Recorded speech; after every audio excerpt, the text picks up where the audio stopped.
Hello everyone, I am really very sorry because मैं काफ़ी time बाद कोई वीडियो अपलोड कर रही हूँ। लेकिन मैं भी क्या करती, मेरे मई में सेमेस्टर एग्ज़ाम थे जो कि मेरे लिए बहुत इंपॉर्टेंट थे। इसीलिए मैं स्टडी में कुछ ज़्यादा ही बिज़ी हो गई और फाइनली अब मैं अपने सेमेस्टर एग्ज़ाम से फ्री हो चुकी हूँ, तो मैं अब वीडियो अपलोड कर सकती हूँ।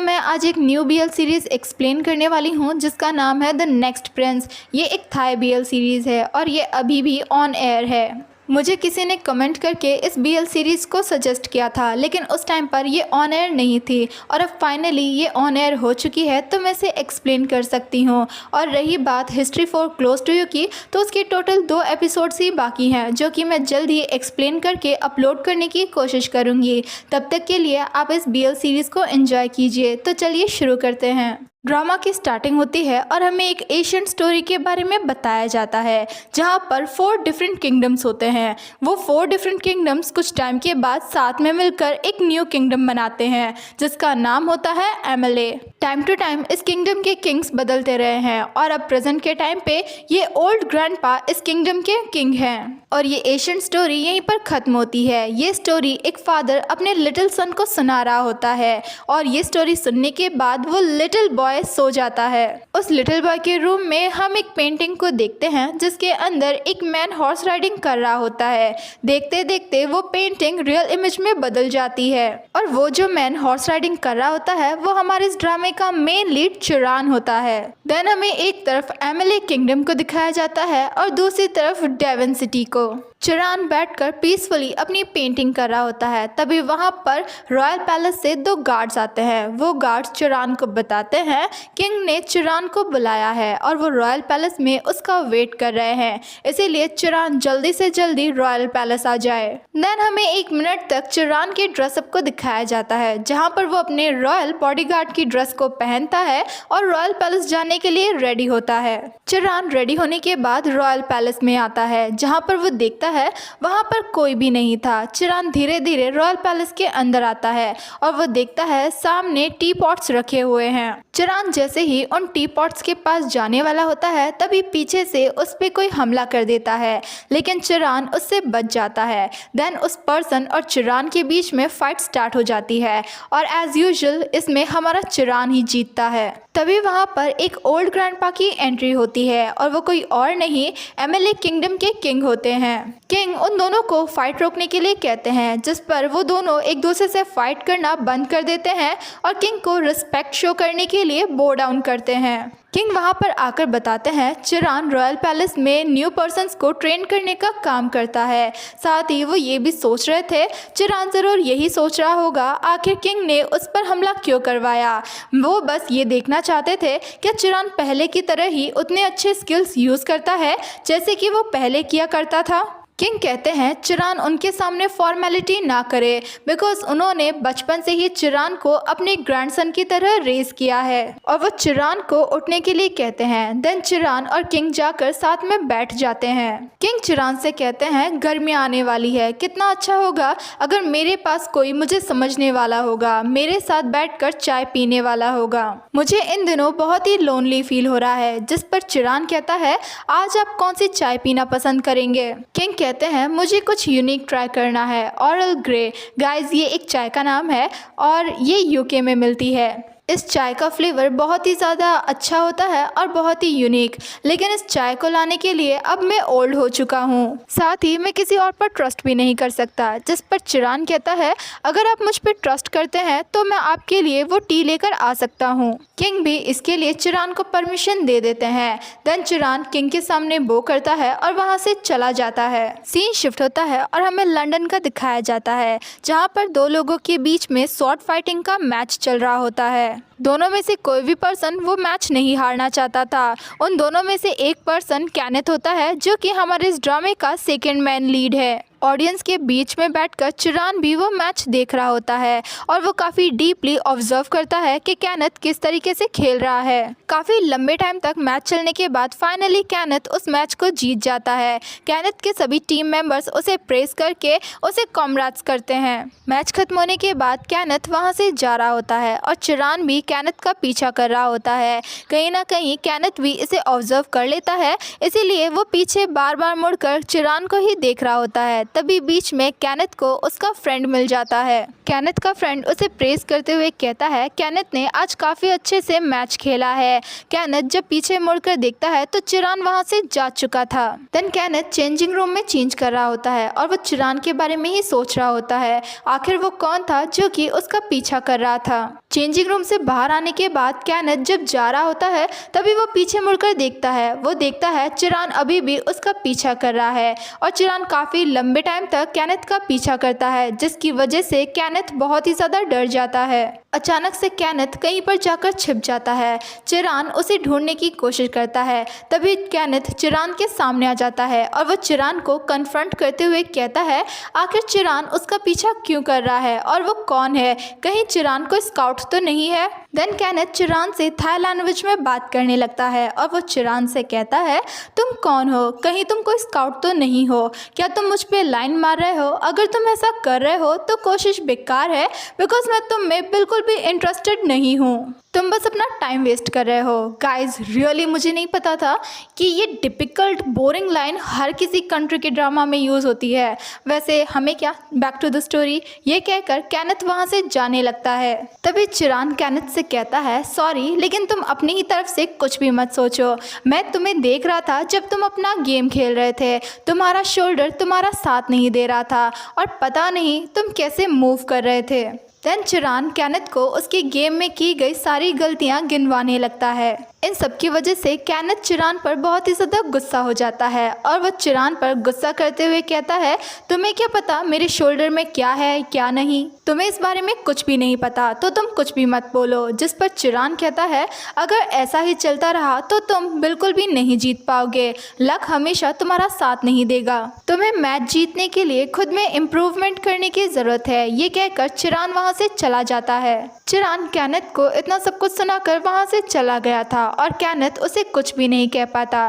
कैनेथ भी लाइक व्हाट। सीन शिफ्ट होता है और हमें कैनेथ के घर का दिखाया जाता है, जहाँ पर कैनेथ के फादर उसके लिए खाना बना रहे होते हैं। कुछ टाइम के बाद डैड डिनर रेडी कर देते हैं और वो डिनर को डाइनिंग टेबल पर लगाकर कैनेथ के आने का वेट करने लगते हैं। तभी वहाँ पर कैनेथ भी आ जाता है। कैनेथ डैड को बताता है आज वो अपना मैच जीत चुका है और अब वो फिनाले के लिए ट्रेनिंग कर रहा है। ये बात सुनकर कैनेथ के डैड बहुत ही ज़्यादा खुश होते हैं और वो कैनेथ को कॉन्ग्रेचुलेशन करते हुए कहते हैं इतना भी जल्दी खुश मत हो, तुम्हें पता है ना एमएलए। अब इस बात पर कैनेथ थोड़ा सा गुस्सा हो जाता है और वो अपने डैड से कहता है आप हमेशा ही एमएलएन किंगडम की बातें शुरू कर देते हो, ये घर भी एमएलएन, यहाँ का खाना भी एमएलएन, अच्छा होता अगर आप मेरा नाम भी एमएलएन रख देते। जिस पर डैड कहते हैं ठीक है अब तुम गुस्सा मत करो, पहले हम खाना खा लेते हैं। यहाँ पर मैं आपको बता देती हूँ कैनेथ का नाम कैनन भी है, जो कि उसके डैड उसे बुलाते हैं और ये उसका थाई नेम है और कैनेथ इसकी यूके का नेम है, सो मैं अब इसे कैनन ही कहूँगी। ओके। डिनर खत्म करने के बाद कैनन ट्रेनिंग करने के लिए ट्रेनिंग रूम में आता है, जहाँ पर उसे चिरान की कही गई बातें याद आ रही होती है कि चिरान ने उसके शोल्डर के बारे में क्या कुछ नहीं कहा था और उसे काफ़ी एडवाइस भी दी थी। कैनन उसी के अकॉर्डिंग प्रैक्टिस करने की कोशिश करता है, लेकिन काफ़ी टाइम कोशिश करने के बाद भी उसे अच्छी तरीके से ये नहीं हो पा रहा था। अब इन सब की वजह से कैनन बहुत ही ज़्यादा फ्रस्ट्रेट हो जाता है, लेकिन फिर भी वो काफ़ी टाइम तक कोशिश करता है, लेकिन उससे ऐसा नहीं हो पाता। तभी वहाँ पर डैड आते हैं। डैड कैनन से कहते हैं अगर उससे ये नहीं हो पा रहा है तो वो ज़्यादा प्रेशर ना ले और बिना डिस्ट्रैक्ट हुए एक लंबी सांस लेकर दोबारा से इसकी प्रैक्टिस करे।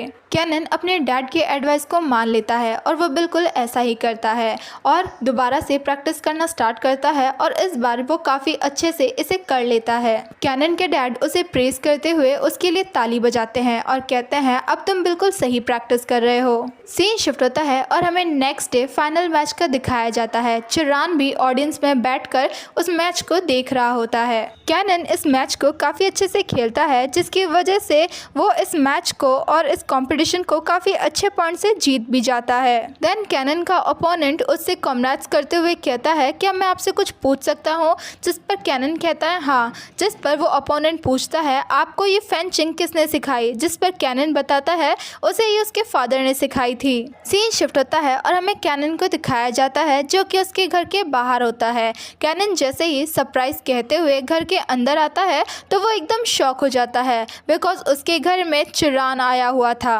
चिरान कैनन के घर में बैठा होता है। कैनन जैसे ही चिरान को देखता है तो वो चिरान से कहता है तुम यहाँ पर क्या कर रहे हो। चिरान खड़े होकर कैनन से कुछ कहने ही वाला होता है, तभी कैनन के डैड उसे बीच में रोक देते हैं और कहते हैं तुम इसे मुझ पर छोड़ दो। डैड कैनन को बताते हैं इसका नाम चिरान है और ये कुछ टाइम तक हमारे साथ हमारे घर पर ही रहेगा। कैनन थोड़ा गुस्सा होते हुए अपने डैड से कहता है आप क्या कहना चाहते हो कि आप पर छोड़ दिया, आखिर आपके कहने का क्या मतलब है और आखिर चिरान हमारे साथ हमारे घर पर क्यों रहेगा। जिस पर डैड कहते हैं चिरान हमारा गेस्ट है तो तुम इससे अच्छे से बात करो। ये सुनने के बाद कैनन काफ़ी ज़्यादा गुस्सा हो जाता है और वो वहाँ से चला जाता है। देन कैनन अपने रूम में बैठकर उसी ट्रॉफी को देखते हुए कुछ सोच रहा होता है और वो उस ट्रॉफी को अपने बेड साइड डेस्क पर रख देता है। कैनन अपने रूम में बैठकर पानी पी रहा होता है, तभी उसके रूम में पानी खत्म हो जाता है। इसीलिए कैनन पानी लेने के लिए किचन में जाता है, तभी वहाँ पर अचानक से चिरान आ जाता है। जब कैनन अचानक से चिरान को देखता है तो वो बहुत ही ज़्यादा डर जाता है। देन कैनन चिरान से कहता है तुम यहाँ पर क्या कर रहे हो। जिस पर चिरान कहता है क्यों, क्या मैं यहाँ पर नहीं आ सकता। कैनन चिरान से सॉरी करते हुए कहता है आई एम सॉरी, लेकिन मैं यूज्ड टू नहीं हूँ मेरे घर में किसी गेस्ट से। चिरान जब वहाँ से जाने वाला होता है तभी कैनन चिरान का रास्ता रोक लेता है और वो चिरान से कहता है वैसे तुम यहाँ पर क्यों रुके हुए हो। जिस पर चिरान कहता है कोई रीज़न है जिस वजह से मैं यहाँ पर रुका हुआ हूँ, अगर तुम जानना चाहते हो तो तुम अपने डैड से पूछ सकते हो, वो तुम्हें बता देंगे। तभी कैनन कहता है लेकिन मैं तो तुमसे पूछ रहा हूँ तो तुम मुझे बताओ। जिस पर चिरान कहता है मैं तुम्हें कुछ भी नहीं बताने वाला, अगर तुम जानना ही चाहते हो तो तुम अपने डैड से पूछ लो, वो तुम्हें सब कुछ बता देंगे। ये सब कुछ कहने के बाद चिरान वहाँ से चला जाता है। सीन शिफ्ट होता है और हमें नेक्स्ट मॉर्निंग का दिखाया जाता है। कैनन के फादर ब्रेकफास्ट करने के लिए बैठे होते हैं, तभी वहाँ पर कैनन अपनी उस ट्रॉफी को लेकर आता है जो कि उसने फेंसिंग कॉम्पिटिशन में जीती होती है। जिस पर कैनन के फादर कैनन से कहते हैं I am proud of you. Then जैसे ही वो दोनों साथ में ब्रेकफास्ट करने वाले होते हैं तभी वहाँ पर चिरान आ जाता है। तभी कैनन के फादर चिरान से कहते हैं आप रुकिए, मैं आपके लिए ब्रेकफास्ट लेकर आता हूँ। जैसे ही कैनन के फादर ब्रेकफास्ट लाने वाले होते हैं तभी कैनन कहता है रुको एक मिनट, लेकिन आप इसके लिए ब्रेकफास्ट क्यों लेकर आ रहे हो। जिस पर कैनन के फादर उससे कहते हैं ये हमारे गेस्ट है। अब ये सुनकर कैनन को गुस्सा आ जाता है और वो वहाँ से बिना कुछ खाए चला जाता है। देन कैनन जैसे ही ट्रेनिंग करने के लिए आता है उसे ऐसा फील होता है जैसे कोई उसका पीछा कर रहा है और वो सोचने लगता है आखिर कौन उसका पीछा कर सकता है। कैनन धीरे धीरे आगे बढ़ने लगता है, लेकिन जैसे ही वो पीछे मुड़ता है तो वहाँ पर उसका फ्रेंड पॉल होता है, जिसे देखकर कैनन बहुत ही ज़्यादा डर जाता है। अब ये देखकर तो पॉल बहुत ही ज़ोर ज़ोर से हंसने लगता है बिकॉज कैनन उस टाइम पे सच में बहुत ही ज़्यादा डर गया था। पॉल कैनन से कहता है क्या हुआ, तुम डर गए। जिस पर कैनन बताता है मुझे ऐसा लगता है इन दिनों कोई मेरा पीछा कर रहा है। लेकिन पॉल कैनन की बातों पर ज़्यादा ध्यान नहीं देता और वो कैनन से कहता है वो इस बारे में कुछ ज़्यादा ही सोच रहा है। साथ ही पॉल कैनन को ये भी बताता है सभी लोग कैनन की जीत को सेलिब्रेट करने के लिए पार्टी करने वाले हैं। साथ ही पॉल कैनन को भी उस पार्टी में इनवाइट करता है। पॉल कैनन को दो ऑप्शन देता है, पहला कि उसे पार्टी में आने के लिए हाँ करना है और दूसरा कि उसे डेफिनेटली हाँ ही करना है। अब कैनन भी उस पार्टी में जाने के लिए रेडी हो जाता है। जैसे ही वो दोनों वहाँ से जा रहे होते हैं तभी वहाँ पर चिरान उन दोनों के सामने आ जाता है। चिरान उन दोनों को हाय कहता है। कैनन जैसे ही चिरान को देखता है तो वो चिरान से कहता है तुम यहाँ पर क्या कर रहे हो। जिस पर चिरान बताता है मैंने अभी तुम दोनों को बात करते हुए सुना कि तुम दोनों पार्टी में जा रहे हो, मुझे भी तुम्हारे साथ जाना है। लेकिन कैनन तो चिरान को इसके लिए साफ साफ मना कर देता है। तभी चिरान कैनन के फ्रेंड पॉल को अपना इंट्रोडक्शन देते हुए कहता है हेलो, मेरा नाम चिरान है, मैंने सुना है तुम दोनों पार्टी में जा रहे हो, क्या मैं तुम दोनों के साथ जा सकता हूँ। कैनन इशारों इशारों में पॉल को मना करने के लिए कहता है, लेकिन पॉल उसके इशारे समझ नहीं पाता और वो चिरान से कहता है चिरान भी उन दोनों के साथ आ सकता है और वैसे भी पार्टी में जितने लोग होंगे उतना ही मज़ा आएगा। सीन शिफ्ट होता है और हमें नाइट के टाइम पे पार्टी का दिखाया जाता है। उस पार्टी में बहुत सारे लोग आए होते हैं सेलिब्रेशन के लिए। पार्टी में पॉल और कैनन साथ में खड़े होकर बातें कर रहे होते हैं अपने फ्रेंड्स के साथ। तभी वहाँ पर एक लड़की आ जाती है और वो भी अपने फ्रेंड से बातें करने लगती है।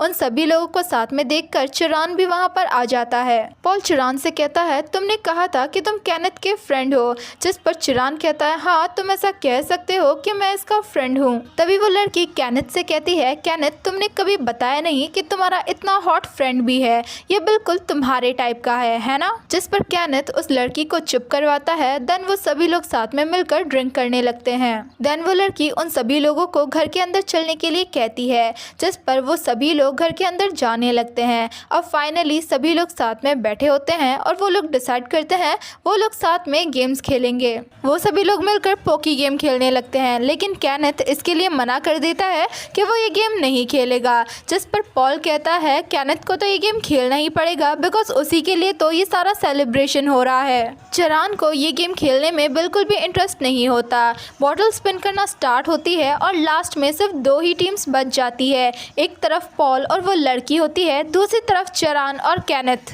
देन दोनों टीम पॉकी उठाकर खाने लगते हैं। जिस किसी भी टीम के पॉकी का टुकड़ा सबसे ज़्यादा छोटा होगा वही ये गेम जीत जाएगा और यही इस गेम का रूल होता है। चिरान इस गेम में बिल्कुल भी आगे नहीं बढ़ रहा होता है। केनेथ जब ये देखता है तो वो चिरान की नेक को होल्ड करके उसके क्लोज कर लेता है, जिस वजह से उन दोनों के बीच में उन लोगों का फर्स्ट किस हो जाता है। एट लास्ट उन दोनों के बीच में पॉकी का एक छोटा सा टुकड़ा ही बच जाता है। जब दोनों टीम्स के पॉकी को कंपेयर किया जाता है तो हमारे केनेथ और चिरान ही जीत जाते हैं। तभी पॉल कहता है तुम दोनों का इतना छोटा सा टुकड़ा ही कैसे बचा, क्या तुम लोगों ने किस किया है। इन सब की वजह से चिरान थोड़ा सा नर्वस हो गया था, इसीलिए वो उस पार्टी से बाहर आ जाता है। चिरान के पीछे पीछे केनेथ भी वहाँ पर आ जाता है। केनेथ चिरान से कहता है तुम्हें क्या हुआ, हम लोगों के बस लिप्स टच हुए हैं, इसमें कौन सी बड़ी बात है। चिरान केनेथ से कहता है तुम्हें पता है जब एमेलिन किंगडम के लोग किस करते हैं तो उसका मतलब क्या होता है। जिस पर केनेथ भी कहता है हाँ मुझे बताओ आखिर उसका मतलब क्या होता है, आखिर मैं भी जानना चाहता हूँ। लेकिन इसके बाद चिरान कुछ भी नहीं कहता और वो चुप रहता है। केनेथ कहता है किस तो किस होती है, ये तो बस एक नॉर्मल सी चीज़ है। ये कहकर केनेथ वहाँ से चला जाता है। तभी केनेथ को वहाँ पर किसी की प्रेजेंस फील होती है, इसीलिए वो पीछे मुड़कर देखता है, लेकिन वहाँ पर कुछ भी नहीं होता। सीन शिफ्ट होता है और हमें केनेथ के घर का दिखाया जाता है, जहाँ पर केनेथ और चिरान दोनों घर वापस आ गए थे। केनेथ के डैड उससे पूछते हैं आज तुम इतने लेट कैसे हो गए, तुम तो हमेशा जल्दी घर वापस आ जाते हो। केनेथ अपने डैड को सच बता देता है वो पार्टी में गया था, इसीलिए उसे घर वापस आने में लेट हो गया। केनेथ वहाँ से रेस्ट करने के लिए जाने ही वाला था, तभी वो अपने डैड के पास आता है और उनसे पूछता है जब एमेलिन किंगडम के लोग किस करते हैं तो इसका मतलब क्या होता है, मुझे जानना है। जिस पर कैनन के डैड कहते हैं लेकिन तुम्हें ये क्यों जानना है, मुझे नहीं लगता तुम्हारा जानना इतना ज़रूरी है और वैसे भी इतना कुछ खास भी नहीं होता। जिस पर कैनन अपने डैड से कहता है लेकिन आप तो मुझे एमेलिन किंगडम के बारे में सब कुछ बताते हो, इसीलिए मुझे ये भी जानना है। जिस पर डैड बताते हैं इसका मतलब ये होता है कि वो दोनों एक दूसरे से बन चुके हैं, मतलब कि वो दोनों एक दूसरे के लिए बने हैं, दोनों हमेशा साथ में रहेंगे और एक दूसरे से प्यार करेंगे। अब ये सब सुनकर तो कैनन एकदम शॉक हो जाता है और वहाँ पर चिरान भी मौजूद होता है। दोनों एक दूसरे को देख रहे होते हैं। कैनन चिरान से कहता है अब इतना भी कुछ सीरियसली मत लो और वैसे भी वो बस एक गेम था। जिस पर कैनन के डैड कहते हैं क्या गेम, क्या हुआ है। कैनन अपने डैड से कहता है कुछ भी नहीं, मैं रेस्ट करने जा रहा हूँ, और ये कहकर कैनन वहाँ से चला जाता है और डैड चिरान को देखने लगते हैं। दूसरी तरफ कैनन जो फ्रेश होकर अपने रूम में आता है तो वो मिरर में खुद को देख रहा होता है। तभी कैनन की नज़र अपने लिप्स पर जाती है और उसे वो टाइम याद आता है जब कैनन और चिरान ने फर्स्ट टाइम किस किया था। साथ ही कैनन अपने डैड की कही गई बातों को भी याद कर रहा होता है, जिसकी वजह से वो बहुत ही ज़्यादा फ्रस्ट्रेट हो जाता है। देन कैनन अपने डैड के रूम की तरफ जा रहा होता है और वो चिरान और अपने डैड की बातें सुन लेता है, जहाँ पर चिरान डैड से कह रहा होता है मुझे लगता है हम दोनों को कोई फॉलो कर रहा है और अब शायद टाइम आ गया है उसे एमिली पैलेस ले जाने का, बिकॉज अब यहाँ पर बिल्कुल भी सेफ्टी नहीं है, कभी भी कुछ भी हो सकता है। इसके लिए डैड भी एग्री हो जाते हैं और वो कहते हैं मैंने कैनन को अभी कुछ नहीं बताया, मुझे नहीं पता मैं उसे कैसे बताऊँ कि मैं उसका डैड नहीं हूँ। कैनन रूम के बाहर डोर पर खड़े होकर उन दोनों की सारी बातें सुन लेता है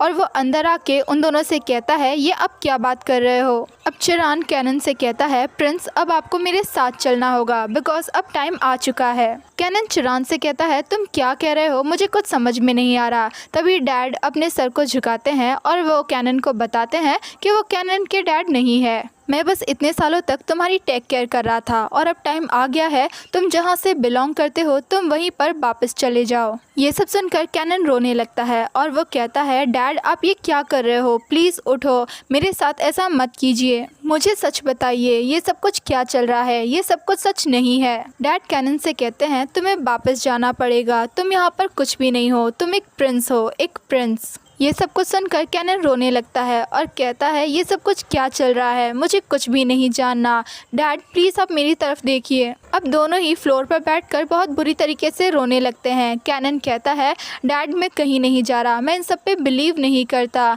मैं यहीं पर रहूँगा, मैं आपका सन हूँ और आप मेरे डैड हो, प्लीज़ आप मुझे अपना बेटा बने रहने दीजिए, मैं बस इतना ही चाहता हूँ, मैं कहीं नहीं जाना चाहता, प्लीज़ आप मेरी बातों का आंसर कीजिए। ये सब कुछ कहते हुए कैनन बहुत ही बुरी तरीके से रो रहा होता है। सीन शिफ्ट होता है और हमें कैनन को उसके रूम में दिखाया जाता है जहाँ पर उसके हाथों में वही एमएलए किंगडम वाली बुक होती है। वो उस बुक को दूर फेंकता है और बहुत ही बुरी तरीके से रोना स्टार्ट कर देता है। देन हमें नेक्स्ट मॉर्निंग का दिखाया जाता है। कैनन फाइनली अपने रूम से बाहर आता है और वो सीधा पियानो के पास जाता है जहाँ पर वो अपनी ओल्ड मेमोरीज को याद करता है कि कैसे उसके फादर ने उसे पियानो बजाना सिखाया था। कैनन उस पियानो के पास जाकर उसे प्ले करने लगता है, लेकिन जैसे ही उसे कल रात की सारी बातें याद आती है तो वो बहुत बुरी तरीके से पियानो प्ले करने लगता है और दोबारा से रोना स्टार्ट कर देता है। तभी वहाँ पर चिरान आता है और वो कैनन से कहता है, क्या तुम ठीक हो? जिस पर कैनन चिरान को वहाँ से जाने के लिए कहता है। चिरान कहता है, मैं नहीं जा सकता बिकॉज मैं यहाँ पर आपकी टेक केयर करने के लिए आया हूँ। कैनन कहता है, तुम मेरी टेक केयर करने नहीं बल्कि मेरी लाइफ को स्पॉइल करने के लिए आए हो। सीन शिफ्ट होता है और हमें कैनन को दिखाया जाता है जो कि फेंसिंग की प्रैक्टिस कर रहा होता है और वो उस टाइम में बहुत ही ज़्यादा गुस्से में होता है। कैनन याद करता है कि कैसे उसके फादर ने उसे बचपन में फेंसिंग करना सिखाया था और ये सब कुछ याद करने के बाद कैनन तो बहुत ही ज़्यादा अपसेट हो जाता है। देन कैनन वापस अपने घर आता है और वो देखता है उसके डैड उसकी ट्रॉफी को साफ कर रहे हैं और वो अपने डैड से कहता है वो सब कुछ जानना चाहता है कि ये सब कुछ क्या चल रहा है। देन वो दोनों जाकर सोफे पर बैठते हैं जहाँ पर कैनन के डैड उसे सब कुछ बताते हैं। कैनन के डैड उसे बताते हैं, तुम्हारा नाम प्रिंस कैनन है और तुम्हारा बर्थ एमएलए पैलेस में हुआ है। जब तुम्हारे मॉम की डेथ हुई थी तब हमने ऐसा प्रिटेंड किया जैसे तुम्हारी भी डेथ हो चुकी है और ये सब कुछ हमने तुम्हारे ग्रैंडफादर के कहने पर किया था। उन्होंने ही मुझसे कहा था कि मैं तुम्हें वहाँ से दूर ले जाऊँ और तुम्हारी अच्छे से टेक केयर करूँ और हमने ये सब कुछ तुम्हें प्रोटेक्ट करने के लिए किया था और अब टाइम आ चुका है तुम्हारा एमएलए पैलेस में वापस आने का। ये सारी स्टोरी कैनन के डैड उसे बता चुके होते हैं। नाइट के टाइम पे कैनन अपने चाइल्डहुड की फ़ोटो देख रहा होता है जिसमें कैनन और उसके फादर होते हैं, लेकिन तभी कैनन के फादर डोर पर नॉक करते हुए कहते हैं, तुम जगे हुए हो या फिर सो रहे हो? ये सब सुनने के बाद कैनन सोने का प्रिटेंड करता है। जैसे ही कैनन के डैड उसके रूम में आते हैं और देखते हैं कि कैनन सो रहा है तो वो ब्लैंकेट से कैनन को कवर करके उस रूम से चले जाते हैं। डैड मॉर्निंग की बातें याद करते हैं जहां पर कैनन ने कहा था, इसका मतलब आपने कभी भी मुझे अपना बेटा नहीं माना, जिस पर डैड कहते हैं, नहीं मैंने हमेशा ही तुम्हें अपना बेटा माना है। तभी वहाँ पर चिरान आ जाता है। कैनन जब चिरान को देखता है तो वो कहता है, मैं एमएलए नहीं जाऊँगा। ये कहकर वो अपना बैग लेकर वहाँ से चला जाता है। कैनन के डैड ये सारा फ्लैशबैक याद करते हैं और वो कैनन के सर पे बड़े प्यार से पैट करते हैं और वहाँ से चले जाते हैं। डैड के जाने के बाद कैनन दोबारा से अपनी आंखें खोल लेता है और वो उसी फोटोग्राफ को दोबारा से देखना स्टार्ट कर देता है। देन कैनन अपने डैड के रूम की तरफ जा रहा होता है और वो दोबारा से चिरान और डैड को बातें करते हुए सुनता है जहाँ पर चिरान कह रहा होता है, उन लोगों को इस जगह के बारे में पता चल गया है, हमें यहाँ से जल्दी जाना होगा बिकॉज हमारे पास और कोई चॉइस नहीं है। जिस पर डैड कहते हैं, ठीक है मैं तैयार हूँ। तभी वहाँ पर कैनन आता है और वो कहता है, मैं कहीं नहीं जा रहा, ये मेरी लाइफ है और मैं अपने लाइफ के डिसीजंस खुद लूँगा। वो लोग आपस में बातें ही कर रहे होते हैं तभी चिरान को कुछ आवाज़ें सुनाई देती है और वो अलर्ट हो जाता है। वो कैनन को प्रोटेक्ट करने के लिए अपने पीछे कर लेता है। तभी वहाँ पर कुछ लोग आकर उन लोगों पर अटैक कर देते हैं और फाइट स्टार्ट हो जाती है। चिरान और डैड कैनन को प्रोटेक्ट करने के लिए उन लोगों से फाइट करने लगते हैं। कैनन को यहाँ पे समझ में नहीं आता कि वो क्या करे। तभी चिरान और उसके डैड सभी गुंडों को हरा देते हैं। वो तीनों वहाँ से जा रहे होते हैं। जैसे ही चिरान डोर ओपन करता है तभी कोई पर्सन उसे गन पॉइंट कर देता है। चिरान कैनन को प्रोटेक्ट करने के लिए उसे पीछे कर लेता है और ख़ुद भी पीछे होने लगता है। तभी कैनन के फादर उस गुंडे का हाथ पकड़ लेते हैं और उन दोनों के बीच में फ़ाइट स्टार्ट हो जाती है और इसी बीच में वो गन भी चल जाती है। लेकिन यहाँ पे ये नहीं पता चलता कि वो गन की बुलेट किसे लगती है और इसी के साथ पार्ट 1 ख़त्म होता है।